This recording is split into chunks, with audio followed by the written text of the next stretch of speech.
Hi folks, how are you doing? The first stage of the FIDE Grand Prix series has started in Baku, and 10, if I'm not mistaken, top players, top GMs are playing there to earn a right for a spot in the next candidates cycle.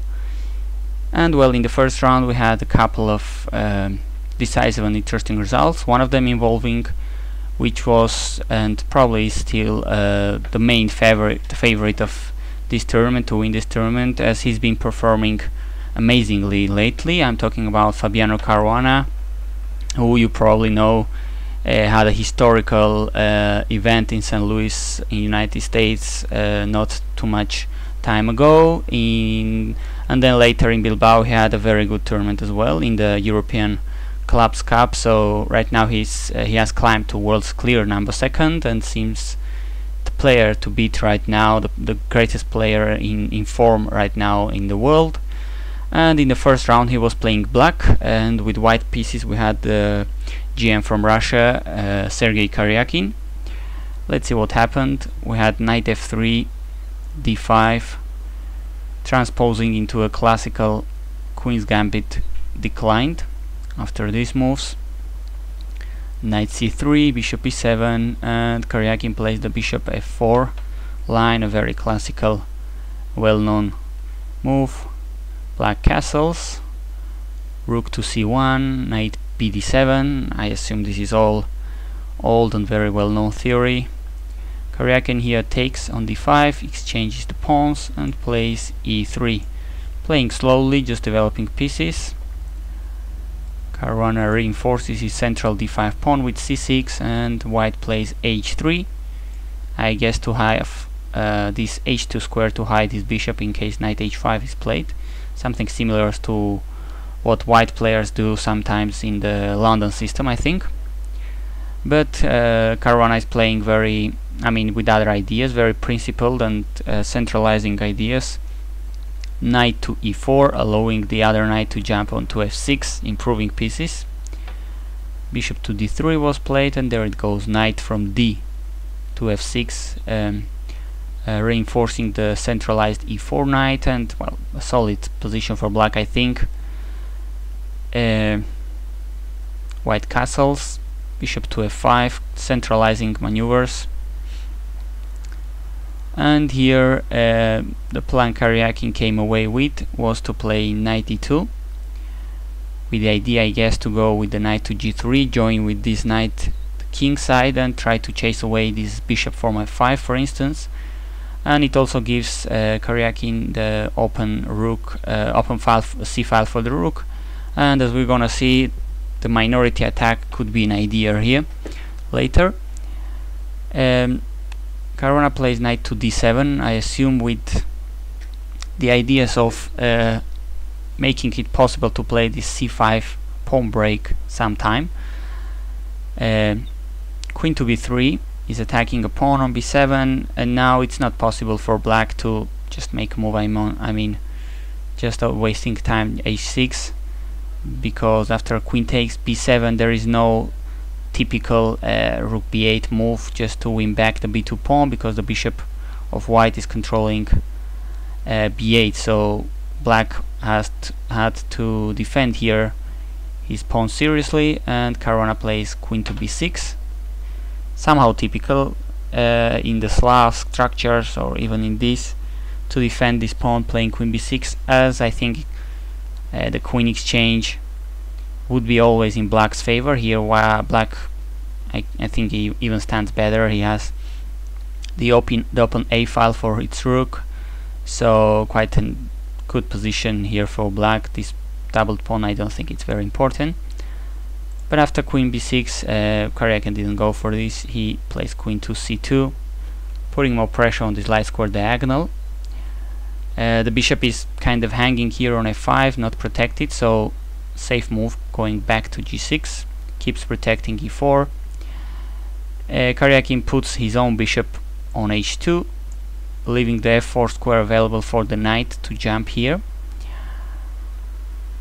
Rook to e8, and there it goes, knight went to f4. Now the bishop of Caruana was placed on d6, willing to exchange on h2. I mean, white was thinking about depriving black of the black's bishop pair and taking the bishop pair on his own, and now Caruana is going to take white's bishop on h2. White will not have the bishop pair either, and apart from that, as we're gonna see, knight takes, bishop takes, king takes, and h takes g6 was played. This king is now not that well placed on h2 as it was on g2, so it could give black some tiny improvement in his position. I mean, this king would rather be on g2, I guess. So after g3 from Karjakin, the queen of Caruana goes back. Now sometimes it could have a journey to the king side. This king may not be that well placed here. The knight is centralized, this pawn could be important, so the queen does something on d8 on this dark square diagonal. King went to g2, g5, and Karjakin is fast to stop any counterplay here on the king side. He puts the rook on h5, making sure he is the one who controls this file, so that the opening of the king side would even benefit him, as black king could be in trouble if white is, I mean, if black is too aggressive here. Caruana plays very principled, queen to e7, in reinforcing the centralized e4 piece. I kind of this kind of playing kind of reminds me of his game in St. Louis against Nakamura, that Slav defense game. I think it was a Slav defense, yes, which he ended up winning, kind of putting a strong knight on e4, reinforcing it, and slightly improving his pieces, and finally outplaying Hikaru. Here b4 was played by Karjakin. I would assume that queen takes is a bad move for rook b1, taking back b7, so white is making himself room to start a typical minority attack. a5 is tried to prevent it, b5 and c5. Finally this knight on d7 may proves to be useful, as c5 was played by black finally. Now both players, as you can see, are trying to open lines in their favor. If this line is opened, well, the rook comes with a tempo against the queen, so that wouldn't be I mean, Caruana wouldn't mind that. h4, Karjakin tries to do the same in his favor, trying to open this line for his rook. g4, and now the knight jumps to g5, protected by the pawn. Rook ac8, of course, once again, black would love to open this line or create a passed pawn here. That's why I guess it's kind of forced to take with the bishop on e4. D takes, and now the queen gets away from this dangerous c file and goes to b3. And Karjakin has managed even to have a somehow active position with this knight on g5, the queen on b3, the light squares. Even the pawn sometimes could move whenever the knight is protected or tactically protected. This h pawn could be dangerous for black, so a decent position for both players, I guess. I think it's never been a dangerous position for neither player so far. Both players are moving their piece around, trying to obtain positional advantages. Caruana just makes it safer for his king, controlling h5 and f5 with his pawn. Now h4 would be more difficult to make, and now Karjakin switches plans and plays rook c4.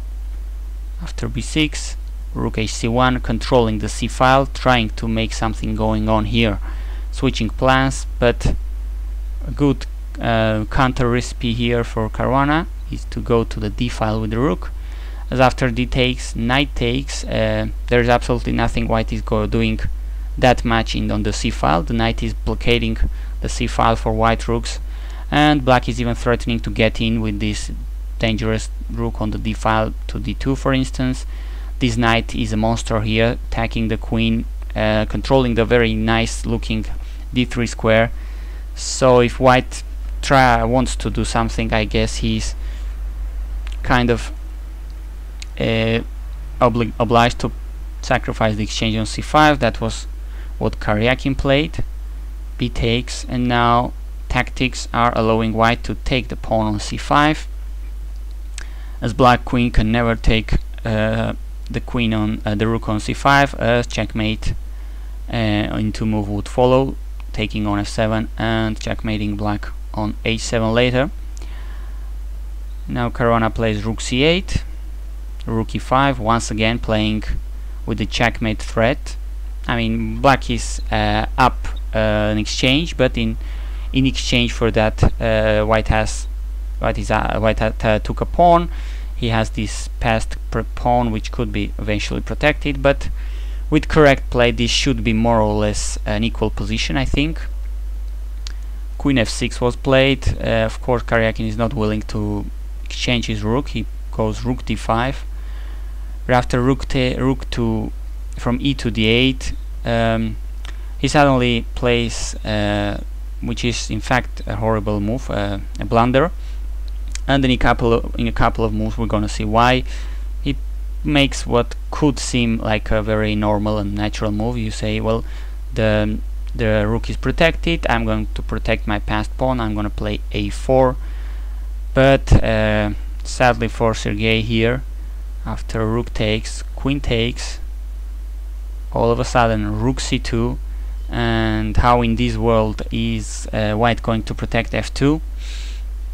That's what it gets when you have a couple of nice pawns here cramping white position. The queen and the knight are kind of helpless to protect white king, which suddenly is in a big danger of being checkmated in a couple of moves right now. In fact, objectively speaking, this is gone. I mean, there is too much of a threat here to stop it in a reasonable way. Knight takes e4 could be a move which someone could think about. Of course, it's a move you have to consider here, while now the knight is protecting f2. But the problem for white is that after queen f3 check, rook, king to h2, rook takes on f2 check, and there is this pin on this light square diagonal. The queen is unprotecting, the knight is pinned, and to avoid being checkmated, white is forced to take on f2 with the knight, giving away the queen, which is obviously a very easy victory for black here. So instead, Karjakin tried another thing. He went king to h1, but after rook takes f2, there is almost no way white is stopping black from checkmating him. I mean, rook f1, queen f2. I don't think it's even materially possible to stop that checkmate. So that was all she wrote. A horrible blunder by Sergei Karjakin to lose his first game at this Baku Grand Prix 2014 against the fabulous Fabiano Caruana. Thanks for watching.